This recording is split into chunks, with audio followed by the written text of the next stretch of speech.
The shoe I'm going to talk about today is a shoe that I think belongs to a great era of basketball shoes. It is the Nike Zoom Flight 95, and it's a shoe that hasn't had many releases after its initial release in, surprise surprise, 1995. It was released once in 2007, again in 2015, and now in 2022. The revival, I guess you could call it, of this particular shoe was kicked off with a black and white OG colorway. Since then, there have been a few different colorways making their rounds on the internet. The colorway that I chose to pick up though is one that has red, white, black, and some coconut milk in it.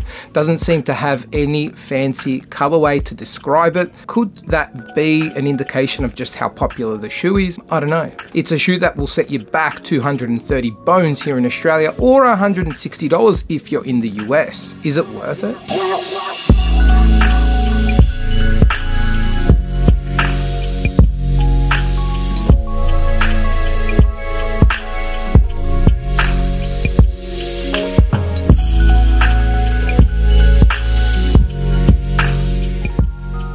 Let's get into it. It's really hard to gauge what interest will be like for the Zoom Flight 95. I think it's that sort of sneaker that will appeal to a pretty small audience. And it's a small audience that I think is even smaller in today's market for a few reasons. Number one, here in Australia and in the US, I think, but I'm not sure about other geographies, it is a shoe that has a super limited release as far as retailers go. The Nike store or the Nike online store has this shoe available when they make it available, but I haven't actually seen it available in any of the Nike stores here in Australia. And if you're not getting it through Nike, the only store that does stock the Zoom Flight 95 is Foot Locker. I think they have got like the exclusive distribution rights of the Zoom Flight 95, and so it's really not going to be in a lot of people's faces. The other reason that I think it's not going to appeal to a really large audience is because it's very much a basketball silhouette that doesn't try to be anything but a basketball silhouette.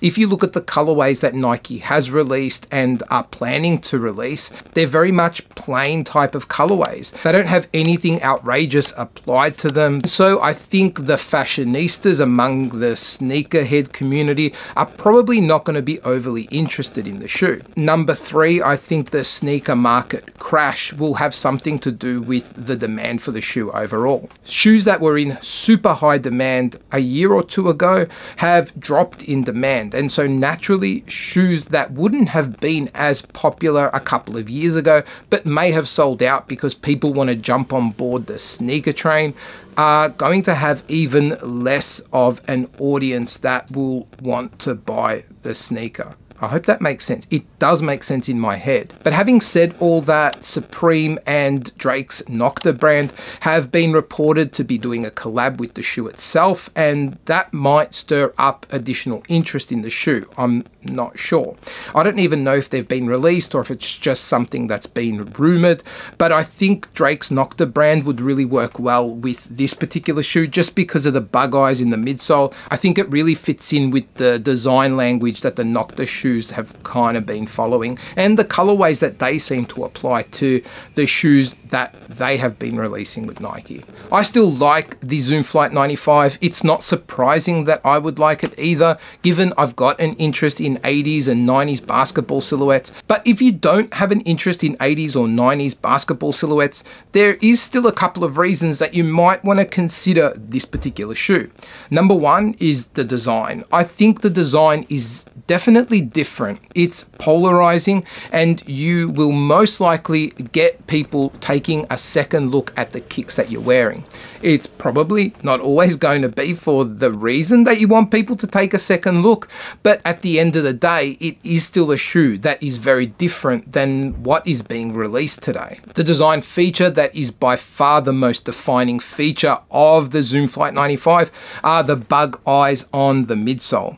The bug eyes, or these circular thingies that are embedded in the midsole, are finished in a carbon fiber pattern. There are 4 in total, so 3 along the lateral side of the shoe, or the part of the shoe that faces outward, and then there is one in the heel area of the medial side of the shoe, or the side that faces like inwards. I'm not particularly sure that they really add anything from a performance perspective in this particular example, at least the way that they've been made now. I don't think that they are made from carbon fiber.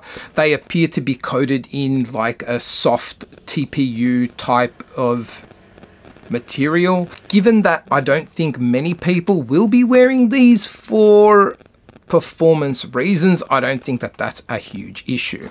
What I do like about that carbon fiber pattern in those spheres in the midsole is that they've carried that through into elements of the upper, at least for this version they have. The upper is made with a combination of a few different materials. There is leather, there is nubuck, and there is some textile in the tongue. The carbon fiber looking panels on the upper of the shoe I think are meant to be leather, but they don't feel like a particularly nice leather. They're probably a leather that's been coated in something. I'm not 100% sure. Whatever it is, it does feel synthetic, but the other leather panels, and on this shoe, those leather panels are in white, are finished really nicely. I do like the stitching, and I like the way that they feel in hand. The nubuck is around the toe cap of the shoe and also through most of the tongue. What I do like about the shoe overall is the way that they have introduced color through certain areas of the shoe to make it pop in a more animated way. The red swoosh on the toe box, that's actually finished in a woven type of material, and this orange basketball on the tongue really work well with the overall colors. The orange against the black works nice, and the red outlined in black against the white is just classic Nike. Underfoot, there is a combination of a couple of different air technologies. There is a Zoom Air unit in the forefoot, known as Tensile Air back in the day when the shoe was released, and a more traditional air sole unit in the heel. There is a carbon fiber shank for added stability. And that's all finished off with what I would call a really interesting traction pattern underfoot. It's wavy, but I like it. I think it looks really interesting. I'm not sure how it would go on the court, but I'd be interested to know if someone does know. And another little detail that I do like about the outsole, I guess, but it's not really the outsole, but it kind of is because it wraps up into the forefoot, is the way that the rubber is perforated around that toe box area. I just think it's a nice detail that gives the shoe like a little something extra that's different on top of the bug eyes. Around the back there is a pull tab with the word Flight on there, and I guess if you didn't know, the Flight series of shoes are generally shoes that were made to be more lightweight, a more nimble type of basketball shoe, and they fit true to size. I went for my regular US 13 in this shoe, and it fits just the way I would want it to fit. I know that some of the older basketball shoes can be a little bit unpredictable, sometimes with half a size to move either up or down. With the Zoom Flight 95 though, I think if you go your true to size, you will be happy with the fit. I don't think you need to worry about sizing up or down in this guy. And it feels comfortable enough on foot. It feels like I normally say, like a shoe of that era would feel. It's nothing groundbreaking. It's not going to be the most comfortable lifestyle shoe, and it's not going to be as comfortable as a running shoe, but it's not uncomfortable either, like some of the Jordans are. Jordan 4. I love that shoe, but it's not the most comfortable. Is it a shoe that I would recommend? Well, it's a bit tricky because I probably just wouldn't like universally just recommend this shoe to anyone. I think if your style is one that fits in with the 90s type of basketball / street vibe, then I think this shoe will fit perfectly within that style. If you're looking for something that is a little bit different and you don't mind some of the design features in the shoe, then you could also consider this shoe. If you're someone who is kind of on the fence about whether you like it or not, the reality is you probably don't like it enough. So where does that leave us? If you look at the shoe and you like it, I think it's a shoe worth buying. If you look at the shoe and you don't like it, I doubt it's going to be one of those shoes that will grow on you. I could be wrong, but I think this is a shoe that you can apply that kind of first look reaction type of test and pretty much be sweet with whatever your feelings are. Let me know what you guys think of the Zoom Flight 95 in the comments below. But until the next video, laters.